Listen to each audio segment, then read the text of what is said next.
সচিবালয় আনসারদের সঙ্গে সংঘর্ষে ৩৫ শিক্ষার্থী আহত।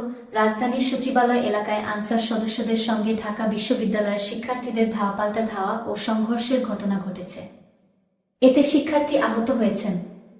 রোববার রাত ৯টা ২০ মিনিটের দিকে সচিবালয়ের সামনে সংঘর্ষের ঘটনা ঘটে।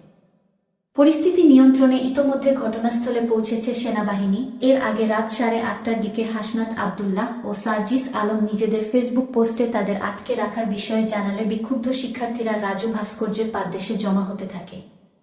পরে রাত ৯টার দিকে তারা সচিবালয়ের উদ্দেশ্যে যাত্রা করে।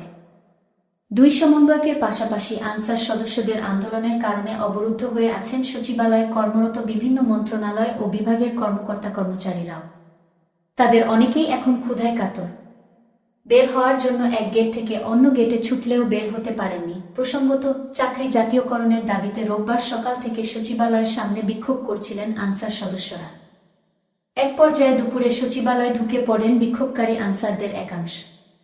তারা সচিবালয়ে ৩ নম্বর গেট দিয়ে আইনশৃঙ্খলা বাহিনীর বাধা উপেক্ষা করে ভেতরে ঢুকে পড়েন। পরে স্বরাষ্ট্র উপদেষ্টা লেফটেন্যান্ট জেনারেল অব. মো. জাহাঙ্গীর আলম চৌধুরী তাদের প্রতিনিধিদের দাবি দেওয়া মেনে নেয়ার আশ্বাস দিলে আন্দোলন স্থগিত রাখার ঘোষণা দেয়া হয়। তবে এর কিছুক্ষণ পরই আবারও আন্দোলন শুরু করেন আনসার সদস্যরা। এ সময় দাবি আদায় না হওয়া পর্যন্ত আন্দোলন চালিয়ে যাওয়ার ঘোষণা দেন তারা।